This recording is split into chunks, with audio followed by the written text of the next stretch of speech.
Hello everyone, this is Atanu from University of Uvascula and I will be talking about our work on an interactive framework for offline data-driven multi-objective optimization. So what is data-driven optimization? Many real-life problems such as manufacturing optimization problems, energy demand optimization problems and CFD simulation problems are computationally quite expensive, and the starting point of these optimizations is generally data. So we resolved to techniques known as data-driven optimization, which are also called as surrogate-assisted or metamodal-assisted optimization.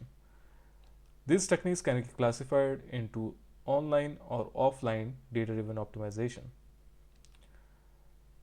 The generic building blocks of an online optimization is such: we start from some initial samples of the dataset, we build surrogate models using the data, we perform optimization considering the surrogate models as objective functions, and then we are able to re-evaluate the underlying objectives or the expensive objectives and use that additional data to rebuild our surrogate models. Whereas in offline optimization, we don't have that luxury of re-evaluating the objectives. This results in poor accuracy of the surrogate models, as we have to rely only on the dataset that is given to us. Whereas in online optimization, we can actually improve the quality of the surrogates with the progress of the solution process.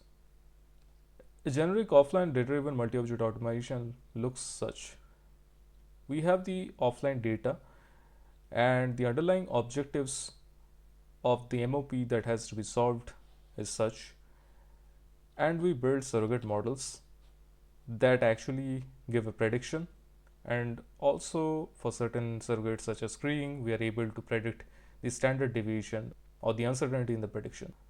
Then we run a multi-objective evolutionary algorithm that has its own advantages to solve this multi-objective optimization problem considering the surrogates as objective functions.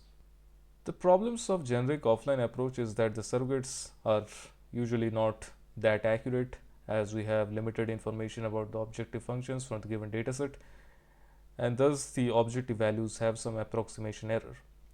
The solutions, when they are evaluated using the underlying objectives, might have a poor quality in terms of hypervolume or RMSE. Most of the previous works that were done in offline optimization are on the model management techniques, and very few of them actually utilize uncertainty. To our knowledge, no work yet has been done on interactive offline optimization.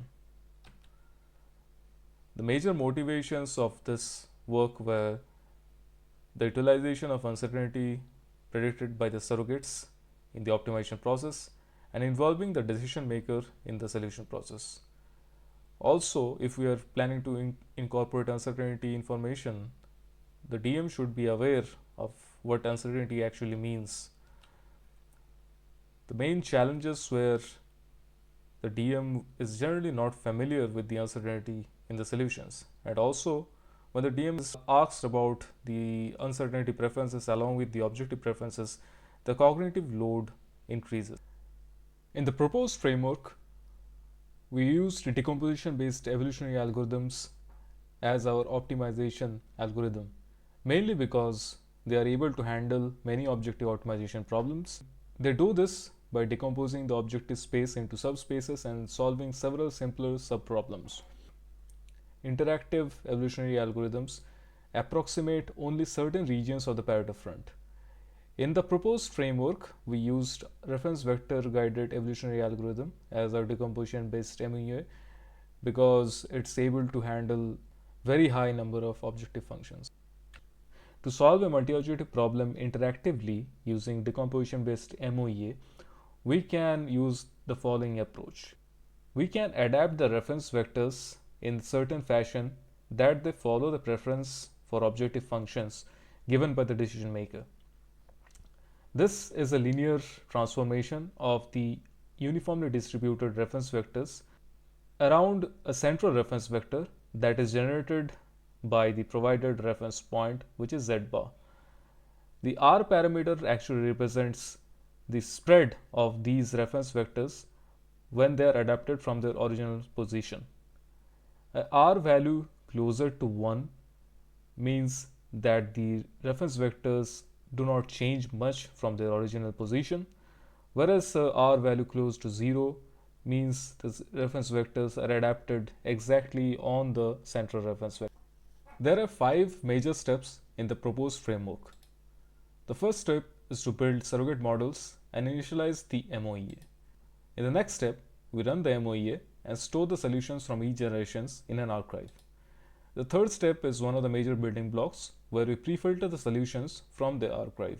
The fourth step is the interactive visualization where the pre-filtered solutions from the archive are shown to the decision maker based upon the preferences for uncertainty.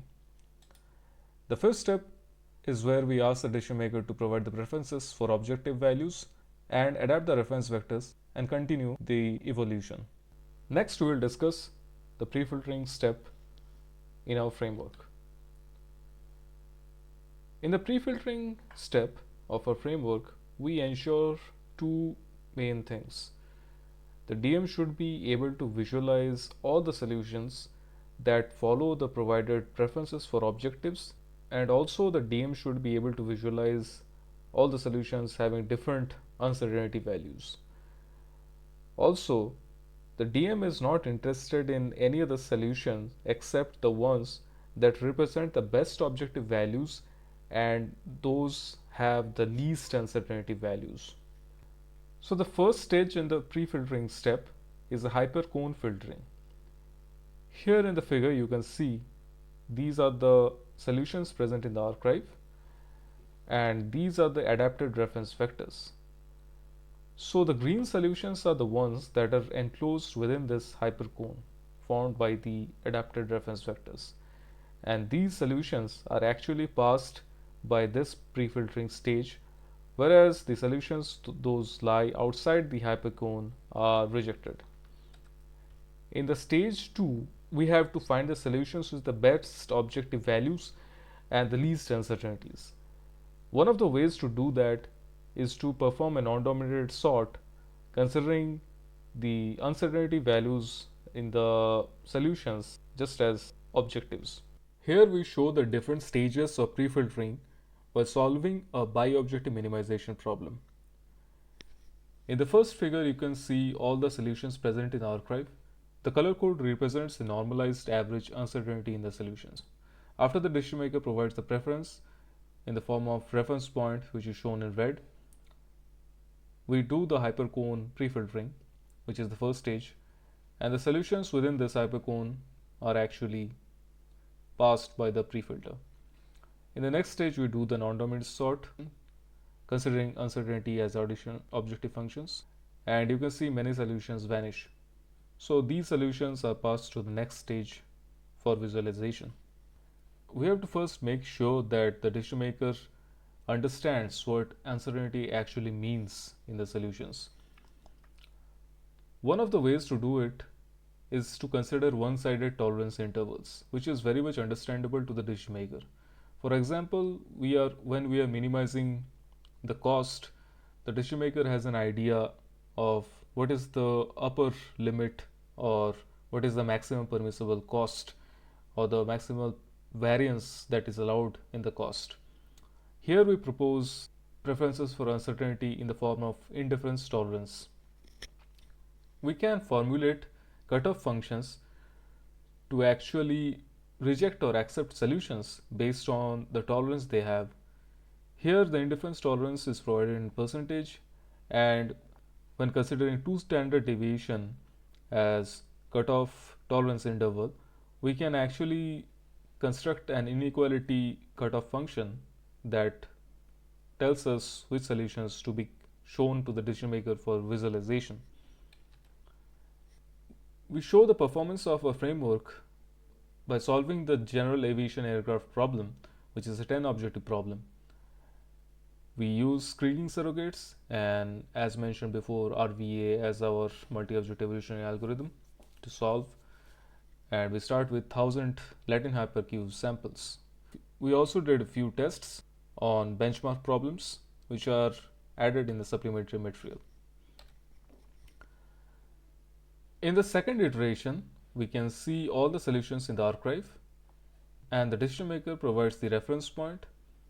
Here again, the color code represents the normalized average uncertainty in the solutions. After applying the pre-filters, you can see only the solutions that follow the decision maker's preference and also have the best objective values along with uncertainty values are shown to the decision maker. But the decision maker finds that these solutions have a very high uncertainty value, as you can see. Hence, the decision maker decides to change the preference for objectives. After changing the preference for objectives, we can see a lot of solutions present in the archive. In the pre-filtering stage, again we can observe that the solutions are following the preference through the hypercone filtering, but after performing the non-dominated sorting operation, you can see that the solutions have a much lower uncertainty compared to the previous iteration. These solutions have a lower uncertainty, and hence the decision maker is interested to further explore these solutions. The decision maker chooses to provide the preferences for uncertainty through one-sided tolerances. After applying the tolerances for all the objectives, we can observe only a few solutions that follow the tolerance functions. One of these solutions might be of interest to the decision maker, and he or she may proceed with making a final decision. The final takeaways of this framework is that this process of providing preferences for uncertainty does not increase the computational cost, as we are not doing any further optimization or function evaluations within the interaction step. This method of interaction also ensures that the decision maker understands what uncertainty actually means. Also, this framework has a flexibility in the adjustment of tolerances for visualization, and the decision maker can repeat this step as many times as he or she wishes to do. Also, it is not compulsory for the decision maker to provide the preferences, and he or she may completely skip the step. The framework is designed in such a way that the cognitive load of the decision maker is split into two parts, where the preferences for objectives are provided and the preferences for uncertainty are provided. So this is a big advantage of our framework. Some of the future works that are yet to be done are a better reference vector adaptation technique can be applied. Also, we need to conduct tests with different type of preferences. Constraint handling under uncertainty is another challenge that we would like to solve in future. Thanks a lot for your attention. If you have any questions, you may ask me now.